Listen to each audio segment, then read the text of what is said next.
Can I have your attention, please? So it's my pleasure to introduce Professor Paul Medvedev for the plenary talk. So Professor Medvedev is a professor in the Department of Computer Science and Engineering at Penn State University in the US. He holds a joint appointment in the Department of Biochemistry and Molecular Biology. He also serves as the director of Center of Computational Biology and Bioinformatics at the university.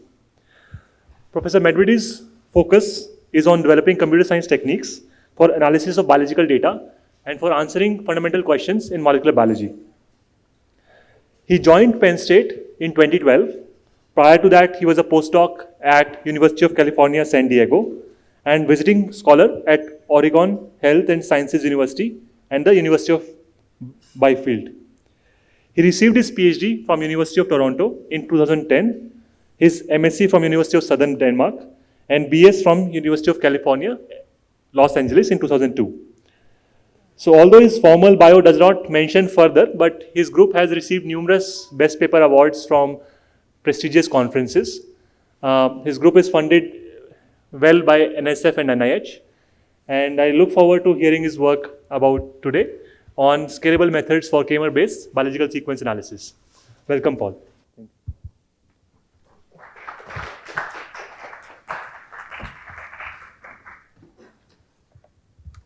All right. Okay, good. Thank you for being here.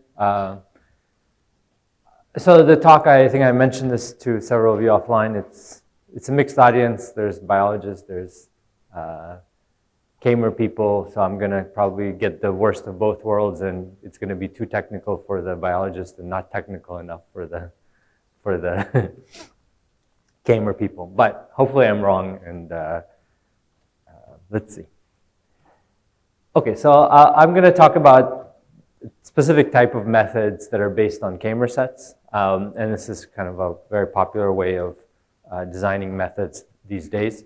I'll start just kind of overview of where this data is coming from, why is scalability such a problem, and then talk about various ways in which we, various things that I've done in my lab with students to address the scalability issues. So at a very abstract level, your data might be a collection, a genome collection. And this could be either four assembled genomes, or maybe they're not assembled. Maybe just each of these genomes is represented by a set of reads. This could be transcriptomes, this could be pooled. So like abstract away your data to a collection of genomes. It could also, a genome could be, for example, not the sequence, but all the substrings of length k or k-mers that come from that genome. Or it could be something even smaller, a subset of that called a sketch. And from this data, in a method, for methods that are working with k-mers, what they do is they extract this bag of k-mers from it. So this set of all fixed length substrings, you can think of k being 50, for example, just to give yourself a number if you haven't seen this type of data before. And in doing this, we of course lose some of the information that's present in the original data, but what we gain is easier to work with the data, let me put it that way. It's actually a separate interesting question if you want to discuss it offline of why are people so willing to throw away the full data set in favor of k-mers? What really is it that they're after? And now methods that use k-mers, they're everywhere. You see it in alignment, mapping, metagenomics, genome assembly, measuring sequence divergence, genotyping, database search, variant calling, etc. So I don't think in 2025 I have to convince people about why working with thinking about k-mer sets is important. Just to give you an idea of the scale of this data that we work with, the Sequence Read Archive, the SRA, is a repository where people that have done a sequencing experiment will deposit their data. And as of 2024, there are 10 to the 16 nucleotides of data, so petabytes of data in the sequence read archive. And it's growing exponentially. Right. So my group has worked a lot on scaling, developing algorithms that scale with this data. I'm going to talk only about a couple of these things during the talk. I do want to mention this because it's often underappreciated. So when I tell you about scalable algorithms, you're probably thinking, okay, we're going to reduce the runtime, we're going to decrease the memory, and yes, we're going to do all those things. But automatic parameter selection is underappreciated as a way to cope with scalability. And what I mean there is, in this paper, this is an old paper now, it's for genome assembly. And in genome assembly, you have this parameter called k, which is the size of the k-mer that you want to use. And the performance of the assembler is very sensitive to the choice of k. So if you're going to take your data set and you're going to assemble it, you're going to try some k from previous paper, what your PI told you, try k51. But you don't stop there. So the assembler may take 10 hours, but you're going to try like 10 different values of k before you're happy with the result. So in effect, it's not 10 hours, it's 100 hours. Whereas if your algorithm could automatically choose the best value of k for you, it would go back to 10 hours. So the ability to choose parameters automatically translates into runtime improvements. I wanted to mention that because I think it's underappreciated in the community, but now I'll go on to talk about the rest of my research. Okay, so let me get technical for a second, just to give you a high-level description of the problem we're going to work with. We're given a set called S of n k-mers, right? And now the question, we want to store these k-mers, and the question is, how much space is needed to store S while being able to answer membership queries? A membership query is just, here's a k-mer X, is it in S or not? So this is like the simplest query that your data structure should support. Okay.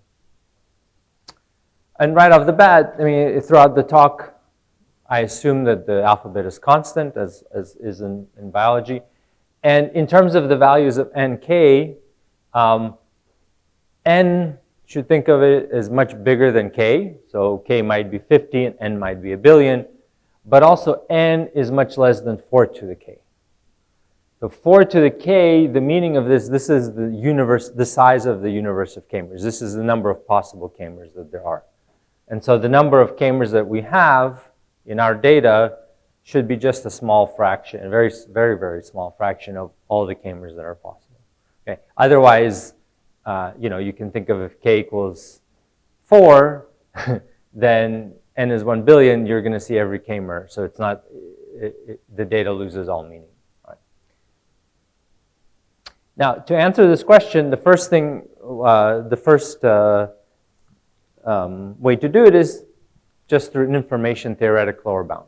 And it says that if you want to store a set like this in a lossless way, right, so without being able to recover the set completely, you need this many bits, log of 4 to the k to the n bits. Okay, you need at least this many bits.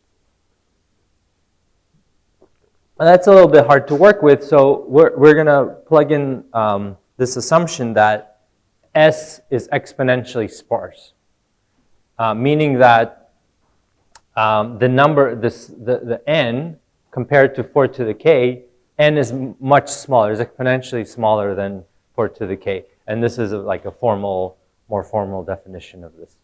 Okay. But this sort of captures what real data is like, because you don't make k too small. K is usually big enough so that your data does fit this definition. Now, if that's the case, you can plug in here the numbers, and you get that the number of bits you need is on the order of n times k. Right? Order of n times k, that's actually a lot. If you think about just storing this in a text file, you've got n k-mers, so if you just have a naive n lines, k nucleotides per line, you get on the order of nk characters. So that's actually pretty high. Okay.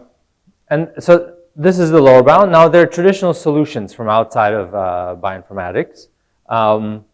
Binary search trees, hash tables, FM index, tries, these kinds of things.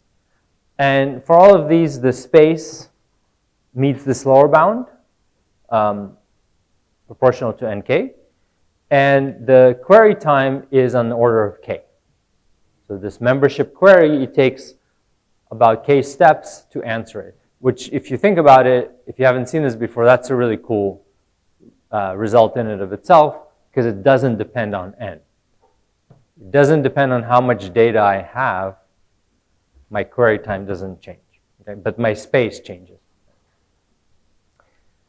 Now, if you go and read papers about data structures to implement this in bioinformatics, they'll say, okay, we have order k query time and we have order n space. So somehow magically, it seems that they beat this lower bound. So what's going on? Well, let me be more precise about what theoretical computer scientists mean when they say a lower bound. They mean that if you use less bits than this lower bound, then an adversary can come and give you a data set and say, okay, represent this data set. And you do it in less bits than the lower bound. Now, I, the adversary, can make you a query, can say, I have a k-mer for you. Can you tell me if it's in the set or not? And you're going to make a mistake. I promise you're going to make a mistake on this data set with this k-mer. Okay, and that's how I can then say, you see, you can't get out of this. You need this many bits. So that's what that's the formal underpinning of what is meant by a lower bound. But on real data, biology is not an adversary. It's not going to come up with this worst case situation. There is some properties of real data that these solutions exploit. And that's how they get around this lower bound, in the sense that when they say that this much space is needed, they're hiding some assumptions that they're making about the data. Okay. So we tried to formulate this assumption in a survey we wrote. We looked at these different methods and we're like, okay, what is really that they're assuming? Because the literature is very bad in the sense of specifically stating what the assumptions are. Okay. And this is sort of the best that we could come up with which is a property that's general enough to handle the different data that we see, and as precise as possible given that constraint to be general. Okay. So before I read this, I'll give you a simpler version. So if I have a genome, a long string, its spectrum, K spectrum, are all the k-mers that are in it. Okay. So a very nice data set is if I have S, and I can say there's an underlying long string G, so that S is the spectrum of G. Okay. So that would be the nice, simple way to say it. Now what happens is that, well, maybe, first of all, instead of having one G, you have maybe several genomes. So you have a set of long strings. And now maybe you don't have everything from the spectrum. Maybe your S is containing most of the k-mers from your genome, but not all. And also maybe your k-mers in your set are not exactly coming from the genome. Maybe they have errors or something like that, sequencing errors. Okay. So now with that intuition, let me state this formally that a set S has the spectrum-like property if there exists an underlying but unknown collection G of long strings such that S contains a significant portion of the k-mers of G, and conversely, the k-mers of S, many of them are either exact substrings or noisy substrings of G. And if you think about RNA-seq data, genomics data, a lot of the data that you would use k-mer-based methods on, this property is satisfied. Okay, so immediate consequence of this property is that you're going to see a lot of k-mer pairs that look like this. So the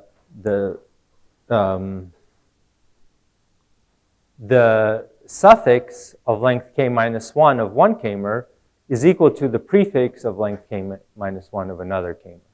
Okay, so they have this overlap property.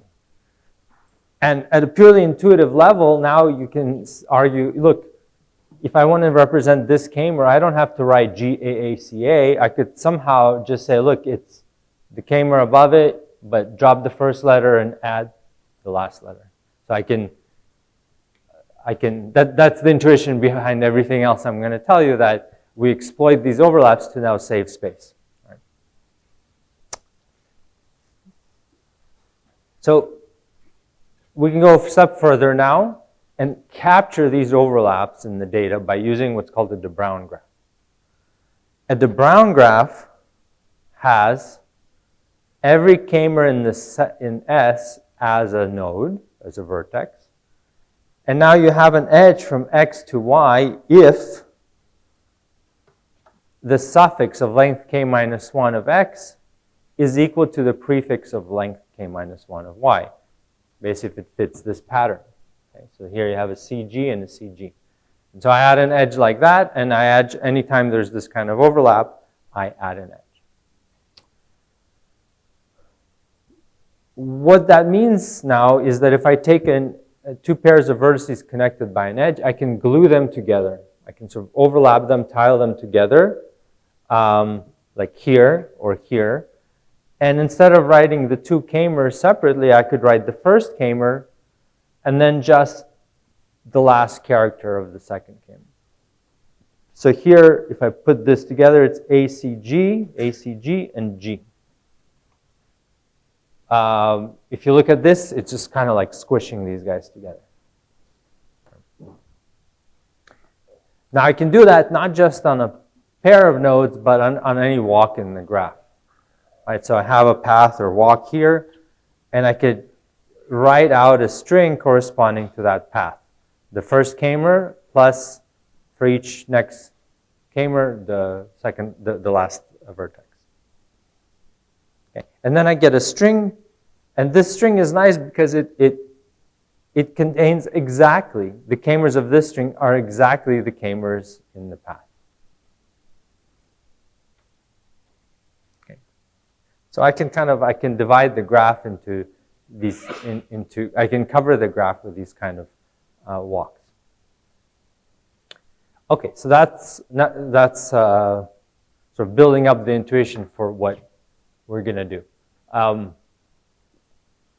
Let's start with a very simple type of data. So data where the de Bruijn graph looks like one line, one path.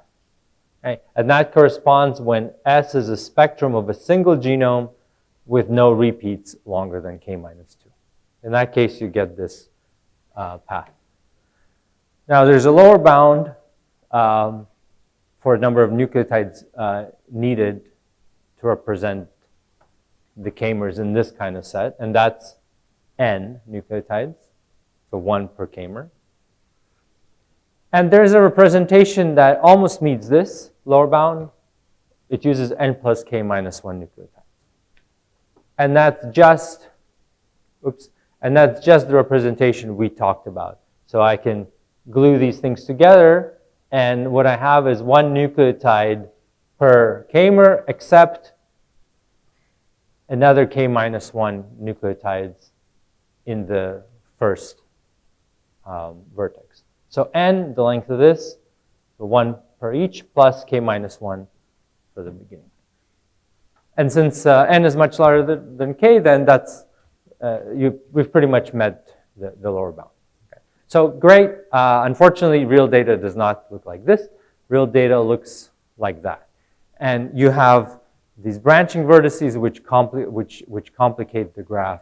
You no longer have one path that can cover the whole thing. But you still have local structure in this graph. So you can, what you can do is partition the vertices into these non-branching paths, which are called unitigs. Okay? And you can define this more precisely in a way so that every vertex is part of exactly one unitig. The unitigs don't overlap, the paths don't overlap, and they cover everything completely. Now, every unitig like this spells a string of length n plus k minus 1, okay, where n here is the length. Okay? And now, if I just write down these guys, these unitig spellings, if I write them down, that is a representation of my data. Okay? Because, remember, I need to answer the membership query for a k-mer x. Well, a k-mer x is in the set S, is a node in this graph, if and only if it is a substring of one of these unitig spellings.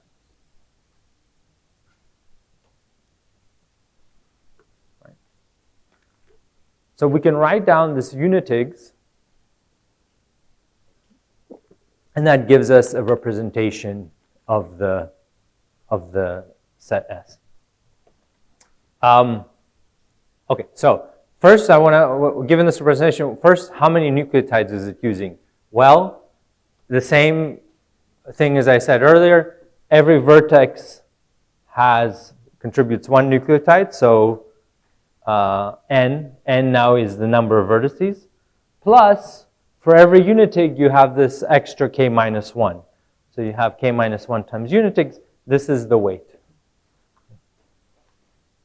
Now, let me go back to the lower bound. If you have a really bad data where the unitigs are of size 1, right? Every unitig is just one vertex. Then the number of unitigs is n, and this becomes n times k. So in the worst case, this is not an improvement. But if your data exhibits this spectrum-like property, you will have not n unitigs, but many less unitigs. And then the weight goes down accordingly. Okay? So this representation depends on the data, and the more your data follows the spectrum-like property, the better, the less unitigs and the less weight it's going to be. Now now the next question is, how do we answer queries efficiently instead of just scanning through this? All these strings, how do we do it efficiently? And it turns out there are out-of-the-box indices like the FM index, which you can put on top of this text representation, and you get your membership query for this order k time. I won't go into the details of how to do that. The other thing is, how do you compute the unitig strings? It might seem pretty easy, and when the data is not huge, it is easy. But for very large data sets, this becomes, even computing the unitigs becomes slow because it's impossible to store all the data in fast memory. Okay, so you have to do something smarter. And we had an algorithm called bcom, which did this very quickly. In the last few years, there are two newer tools that came out that have outperformed bcom, Cuttlefish and GCat. And this is happening very fast now. So basically the bottleneck of unitigs is pretty much reading the data from disk. That's become the bottleneck. Now this type of representation, even though you'll see that we've come up with better representations today, but it's actually the representation used in the recent Logan project. So this is a project led by Ryan Sheeky and his team. Ryan was a postdoc in my lab who worked on these things. So this is not, I'm not involved in this project, but I'm showing it to kind of illustrate the application of unitigs. They took the sequence read archive, a freeze from December of 2023, which was 50 petabases, and constructed unitigs for all the 27 million data sets in there. Using K31. And you've got these 2.2 petabytes of unitigs. They're available on Amazon, so anyone can download and work with it. This was very challenging from just the scale of number of jobs and processors they had to run. But as a result of this, you have something called Logan Search. Okay, so this is hosted somewhere. Logan Search is a front end that now lets you query this huge archive, which before you really could not query, at least not at this scale. Okay. And you can ask, I'm going to show you a screenshot, for example, 800 base pair sequence. You might ask, where out of all the publicly sequenced data sets that are out there has this sequence appeared before?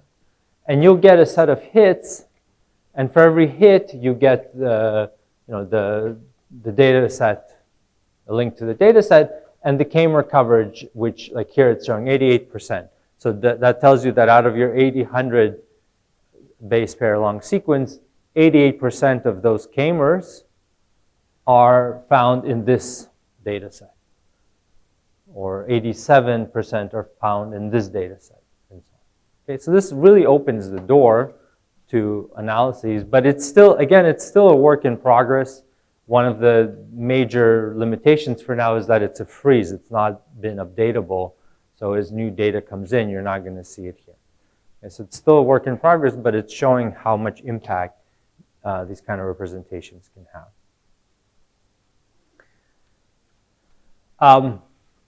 So at the time when we developed this, unitigs were something that it came from the genome assembly community. It's a concept that was useful there. And at the time we looked at it and we're like, wait a second, this could be also really useful for representation of k-mer sets. And it worked well. But when I returned looking to look at this with a PhD student of mine, Amatur Rahman, we thought about it and we asked really, well, but okay, unitigs work for this problem, but is it the best? Is it the only solution here? What is it about unitigs that was useful? And the thing that we needed for the representation was just you had a set of strings that contain the k-mers of your data exactly once, and that's the only k-mers it contains. So the set of strings contain the same k-mers as in your data.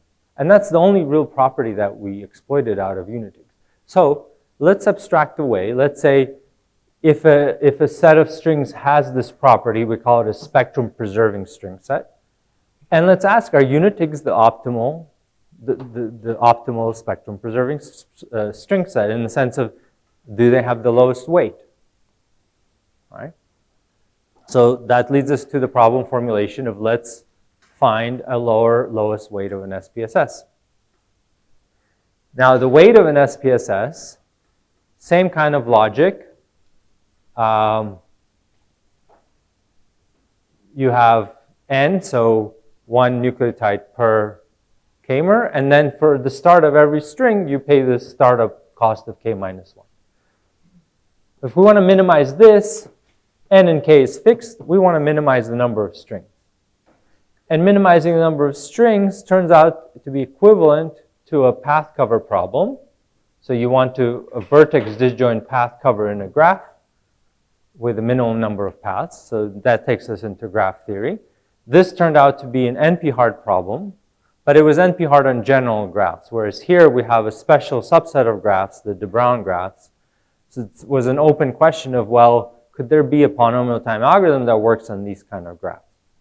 We didn't follow this direction. We kind of thought, well, if it's NP-hard on general graphs, probably it's polynomial time here. It's also NP-hard on this set. So we took another direction, which is to look at heuristics, greedy heuristics. It turned out that our greedy heuristics worked really, really well, and I'll talk about it in a second. But I should also mention that a follow-up work after ours actually went back. They showed that it's not NP-hard, that there is a polynomial time algorithm for it. But that wasn't the direction we took. We came up with heuristics, and it turns out that these heuristics perform almost exactly as well as the exact algorithm. So let's see what the heuristic is. It's actually like the first thing you would think about if you were to try to solve this problem. You've got your graph. As like the first thing we do is just compact the non-branching paths, collapse them into single vertices. So we get this thing called compacted de Bruijn graph that just, it doesn't change really anything except it makes things more efficient because now instead of these paths, you have these vertices. Okay. And now I need to cover this graph by non-overlapping paths. So here, like I have a greedy algorithm, I would just pick a vertex to start. I would greedily extend the path from it. I'd hit a dead end. I'd say, okay, that's my first string. I'd then pick some other vertex to start from. I'd greedily extend. I'd say, okay, now I have my second string. I've covered all my vertices. Thank you, goodbye. Okay. Greedy algorithm, this is not optimal. Like even in this case, I could have started from here and I could have taken this path. If I would have done that, I would have broken the graph into two disjoint pieces, and then I would have needed two more paths instead of one more path to finish the job. Okay. So we were playing with this, and we were like, Amateur implemented it, and the results showed like, hey, we're really doing better than Unitix. Okay, great. Now, first thing we thought, okay, like, let's do something smarter than just this greedy, right? This is really naive. So we tried a couple of things, and the results didn't really improve much. So we thought, okay, we have more things we could try, but it's not clear if it's worth the effort if they're not improving. So we then kind of asked the other question, well, can we come up in a given instance, like a specific data set, can we come up with a lower bound of how many, like what's the minimum number of strings that you need to cover? And there's a trivial lower bound, which is, never mind the graph, but if you have in this graph you have two sources, so any path cover needs to have at least two paths. Okay. So extending this, have a graph, count the number of sources, that gives you a lower bound. And there was still a gap. This lower bound was pretty high, but there was still a gap between this lower bound and what the greedy algorithm was giving us. So we thought a little harder about making a better lower bound. And we did, I'm going to show you the better lower bound, and it ended up that it actually matched very closely in practice to the greedy algorithm. The lower bound works like this. So we don't know what the path cover is, but we're gonna try to argue that a certain number of paths are needed at least. Okay. So one thing I already said is that if there's a source, then that source has to be a start point of a path. So that's what we're gonna do. We're gonna count the number of nodes that have to be start points. No matter what solution you give me, I'll say, okay, this many nodes have to be the starting points of a path. And I'm not going to give you the whole proof. I'll just kind of prove by example to give you the intuition. The paper has a much more nuanced proof. Okay. So I already argued that in this graph, you have at least two paths. Each of these has to be the start point of a path. I'm going to argue that out of these three nodes, two of them, I don't know which one, but at least two of them have to be the start points of a node, of a path. Okay. And here's the argument. I take a vertex X. I look at its out neighbors. Okay. There's 4 out neighbors. I isolate the ones that have the only in neighbor is X, so they don't have anything else coming in. So this guy has 2 things coming in. We don't look at him. We look at these 3 guys. Okay. Now, remember our paths cannot share vertex, cannot overlap. So if I have, this guy has to be in some path. Now either that path starts here, or it comes from X. Same thing for here. The path covering this either starts here or comes from X. Now they can't both have paths that come from X, because X only contains one path. So there might be one path that goes through X and goes to one of these, but the other 2 will have to be the start points of a new path. So that's the argument for why at least 2 of these must be start points. Okay, so the lower bound here is that you need at least 4 paths to cover it. You extend this into looking over all out neighborhoods of every vertex and so on. So it gets a little more complicated, but this is the essence of the argument. Okay, so on the results, we wanted to compare our greedy algorithm, which is the brown, to the unitic-based representation and to the lower bound. And we measure the number of the number of nucleotides on the y-axis, and these are 5 different data sets. So first question, are we better than unitigs? Yes, by 10 to 32%, depending on the data set. Can we improve the greedy algorithm? Not really. So the gap is only 2 to 3%. The gap between the green and the brown, the lower bound, and what greedy does is only 2 to 3%.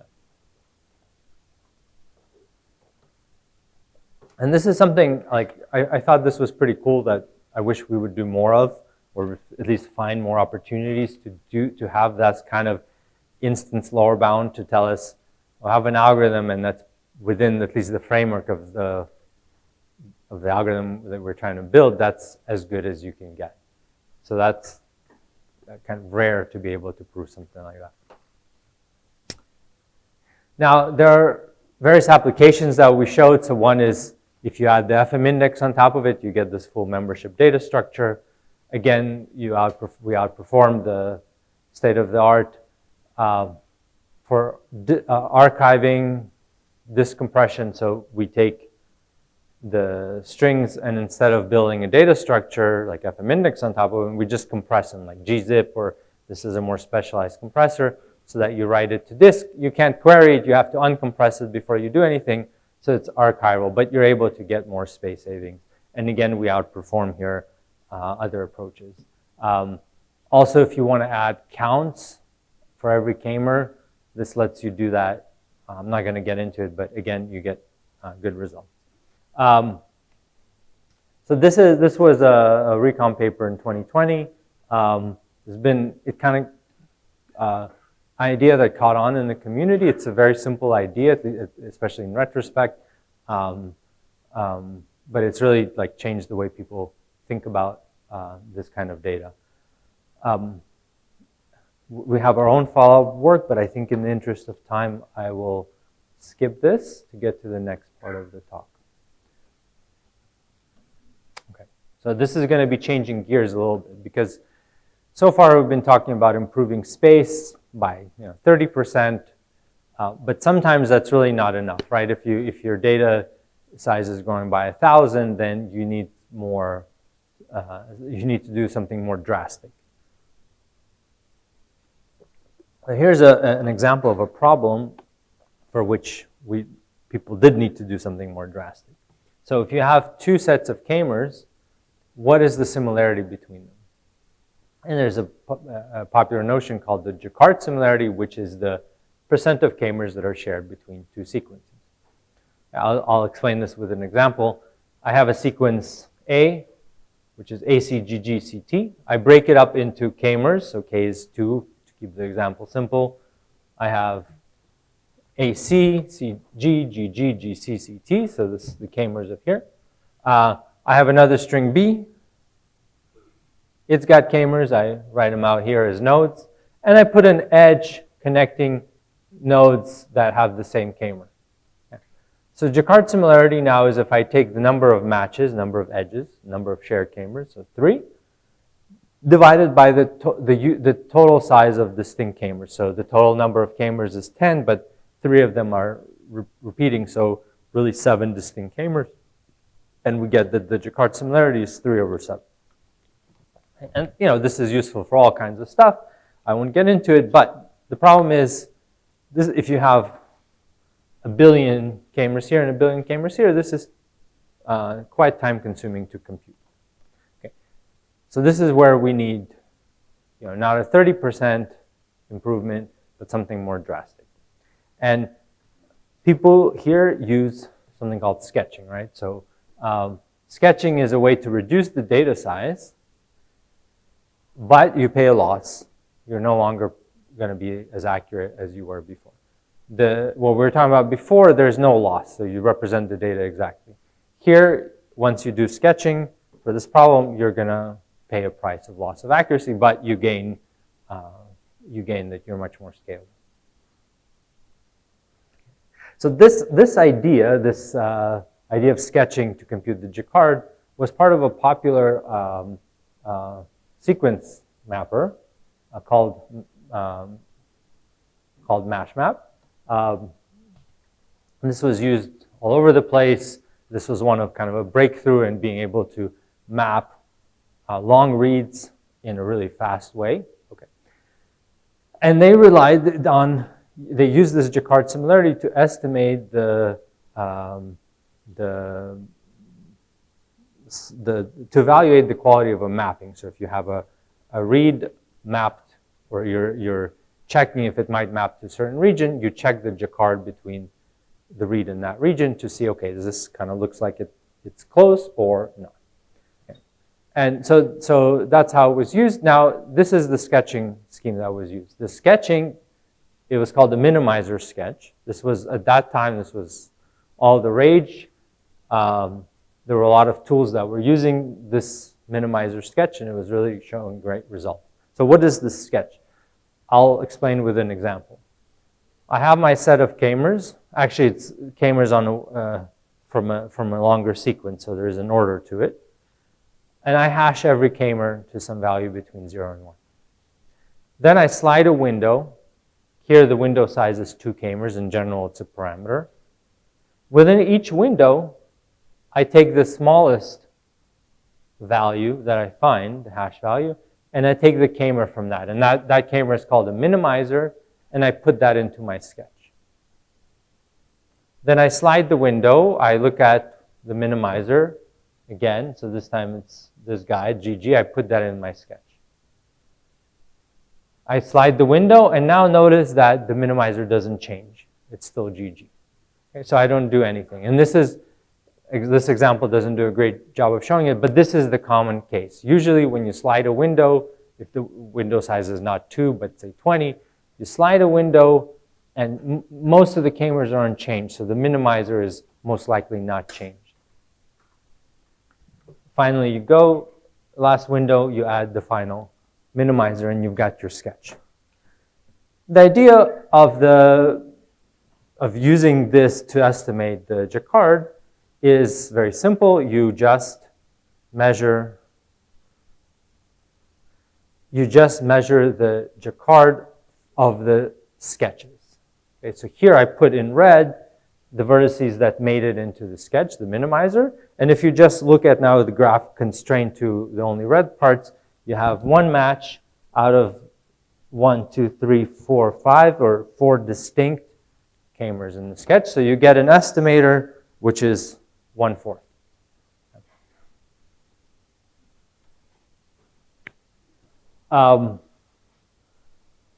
So what, and I should say,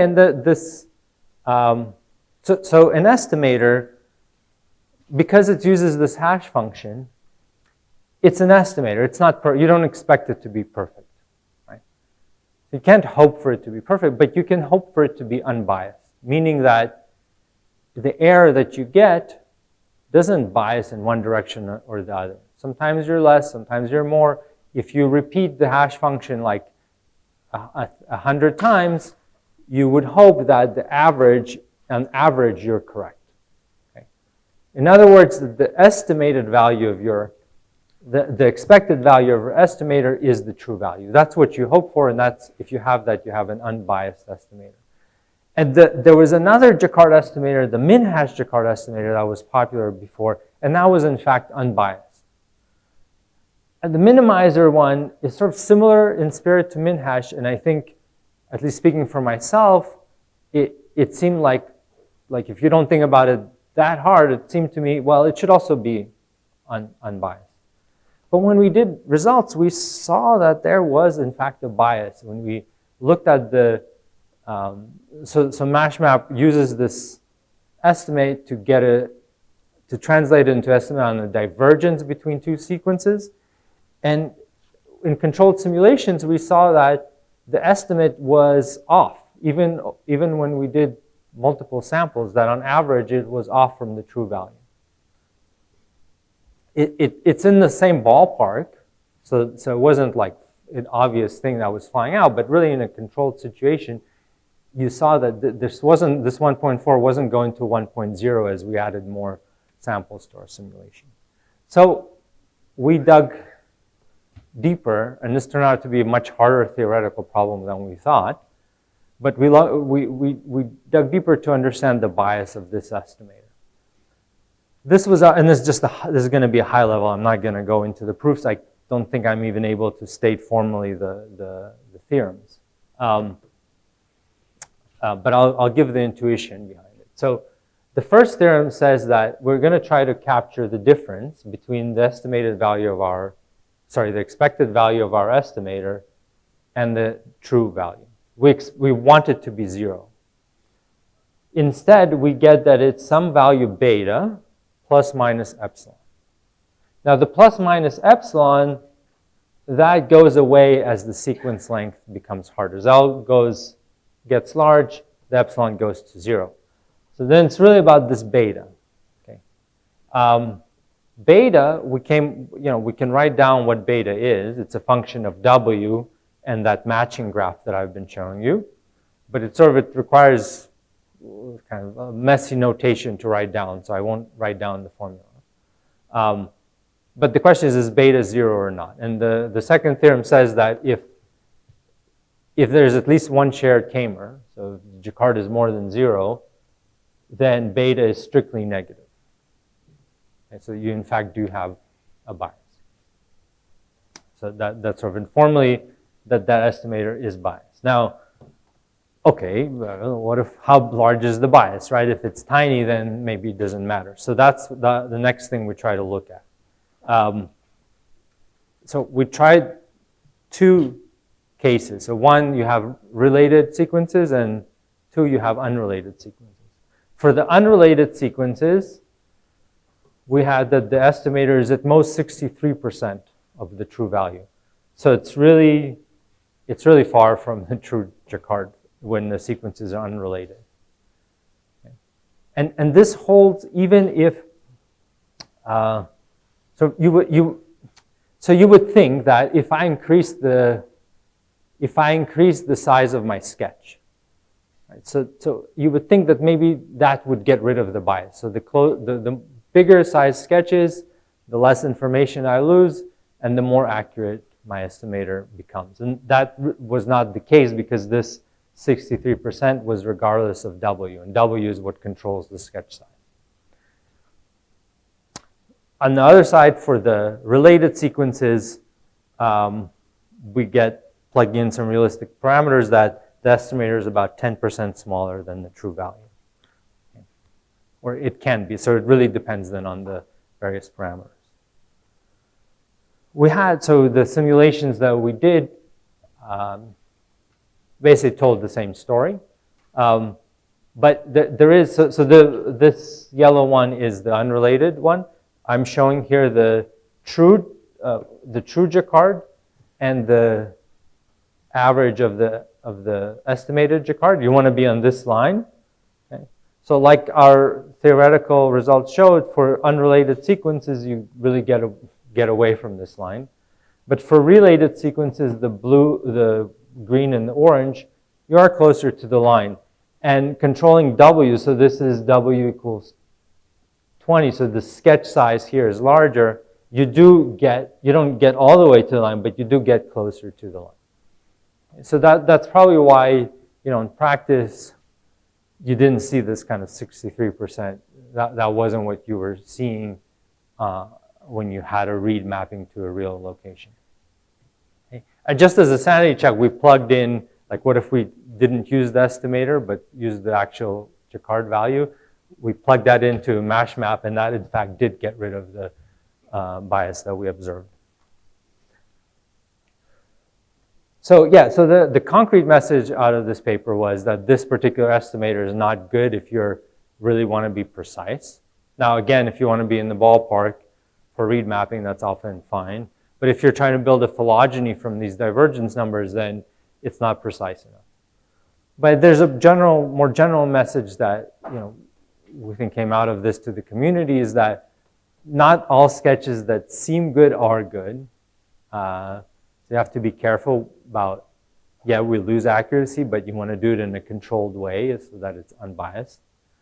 And finally, there's a new version of MashMap that came out where the issues that we uncovered were addressed.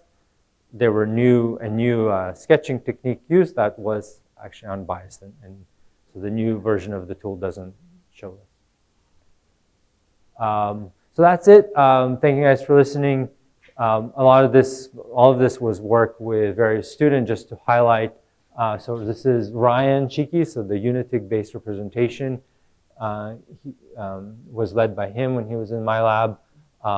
This is Amatur Rahman. She was a PhD student in my lab that worked on the spectrum preserving string sets. And Bob, David, Antonio, and Mahdi worked on the minimizer bias results. So yeah, with that, I'll stop and take questions. Thank you.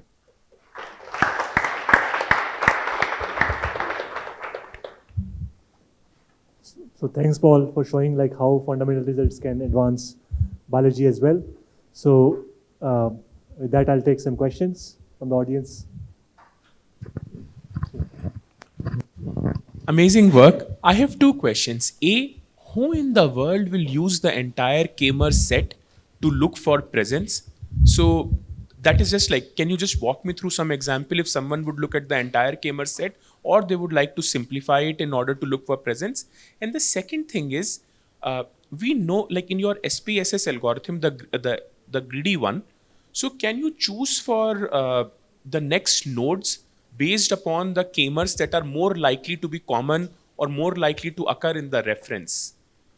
Something on that order. Can you choose it on the greedy fashion based upon certain matrices like that? So to answer your first question, I'll give you one example. Let's say you want to, you found a SNP. You have your human genome, you have a SNP C went to an A. You want to see if this variant exists in somewhere else.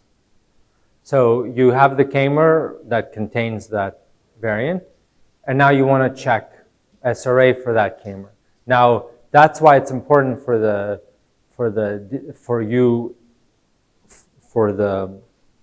representation of the SRA samples to have all the k-mers, right? Because you want to make sure that it will have the one you're querying. You don't know what the user is going to query, so that's why you want to.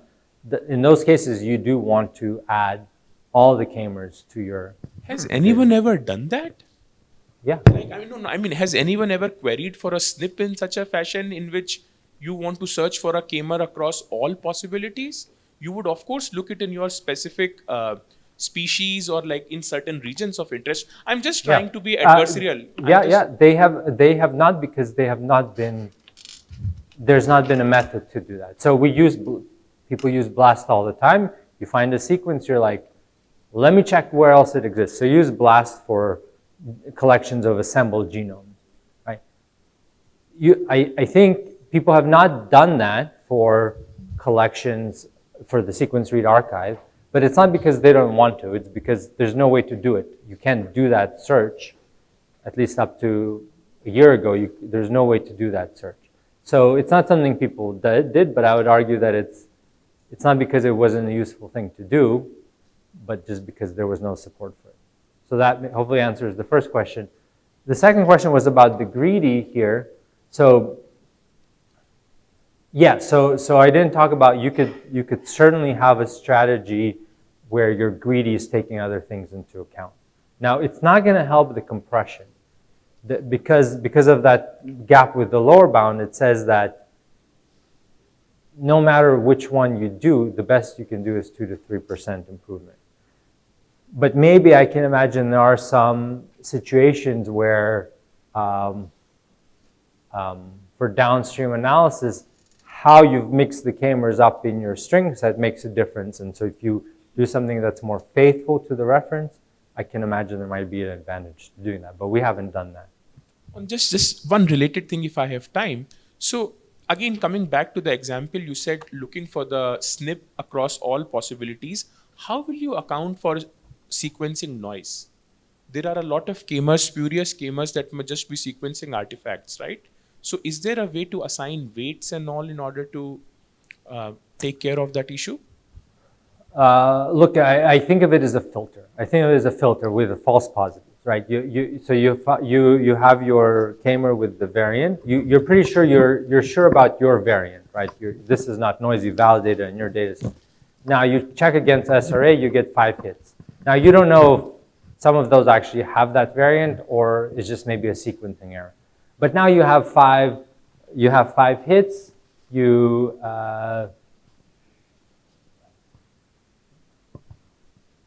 One second.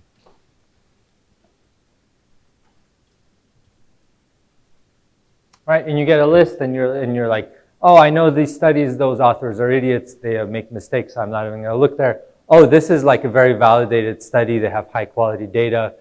Okay, let me go in here and look. So it's a filter. I might say, oh, it's still a sequencing error, but it's a filter. So now instead of looking at millions of, or searching through the literature of who might have studied this kind of disease or the sample, now I get like a short list. I thought Devnath had a question before. Oh, so have you specifically looked at the performance, the boundaries of repeat and non-repeat regions? You mean for SPSS? Yes. Performance, you mean the compression or? Yeah, so compression as well as being able to identify, filter out. I'm not sure I completely follow the question. So you mean like, you're talking about these branching vertices and the effect? So yeah, the most I guess I can say, I can say is that across different, we didn't do like a controlled study, but these were 5 different data sets and they have, we tried to vary a lot. So there, 4 of them are human, 1 is zebrafish, 2 of them are RNA-seq. We have 1 assembled genome, we have a metagenome. So they all kind of have various properties with respect to repeats, but also to other things.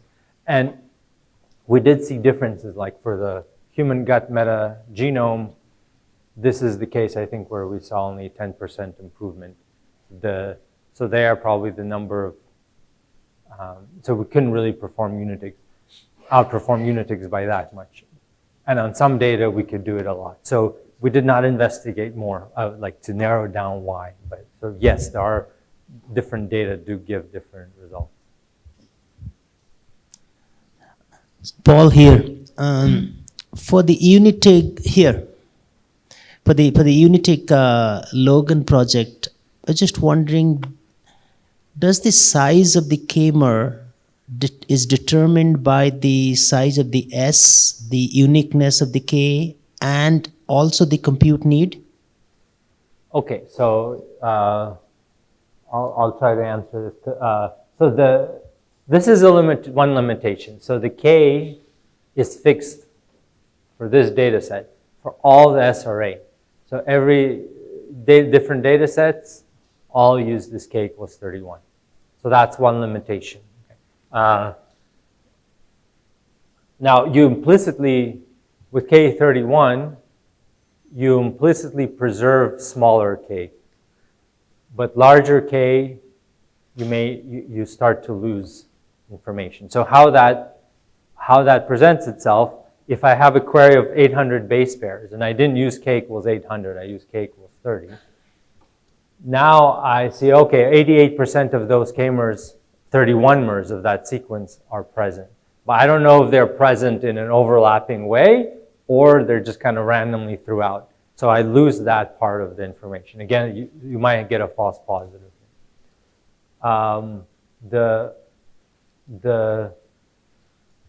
The second question, because this was not my project, I don't think I can answer it, but I think I can say that at the time, this was the biggest job ever run on Amazon Cloud. I think Ryan had like basically a separate contract with Amazon to showcase the possibilities of doing this, and it was like massive. I don't have numbers. I mean, basically, what I was going to ask you is, based on the query string size, do you think it's a good idea to determine the k-mer size?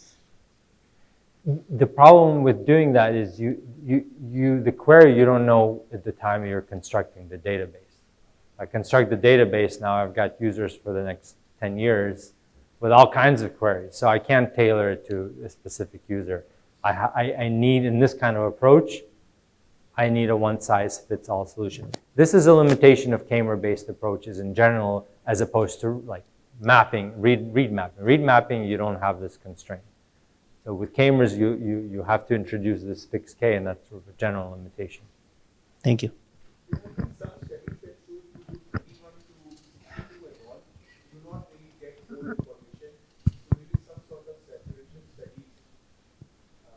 Yeah, and I think that's part of the reason for this. You want it to be large enough, but if you make it too large, then you start to see, first of all, you start to see saturation, but then also you have sequencing errors.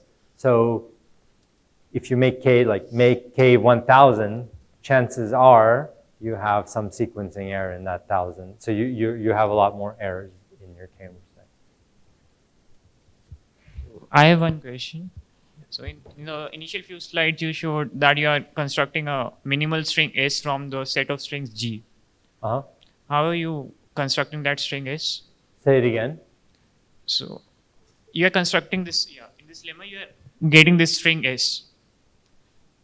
Yeah, so no, what this is saying is that you have a data set S. What does it look like? I'm not constructing it. So, well, let me try to answer your question. So, two ways to think about it. One is I'm trying to characterize what a data set might look like. And I'm saying there exists this underlying G which generates this. And I'm not going to look for that G. I don't know what that G is, but it tells me that you have this kind of properties in your data. Now, if you look at how actual data comes about, like the process by which this S comes, so if you think of genome sequencing, and just say you have one genome G, then effectively you are, depending on the coverage, you're getting most of the k-mers from G into S. But because of sequencing error, some of those are going to be noisy, so they're going to be incorrect. And that's all that S is going to have. It's not going to have k-mers from some other genome, which is also not true because of contamination. But in this definition, it doesn't capture. Yeah, Sakit. Paul, thank you for the wonderful talk.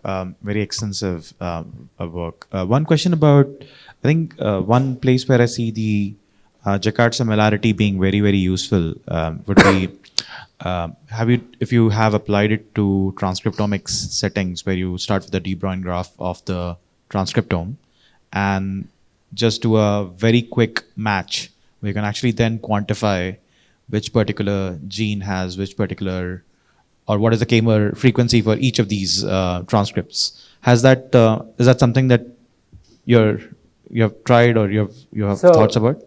It's not something I've tried, but something that a lot of transcript quantification tools, they essentially use the De Bruijn graph, they take a read, they find hits, and that's exactly how they use. Now I don't know if they actually use the Jaccard as a metric or not. I don't think so, but that's where I was. Yeah, maybe. Yeah, so I can't think of the top of my head that they do that.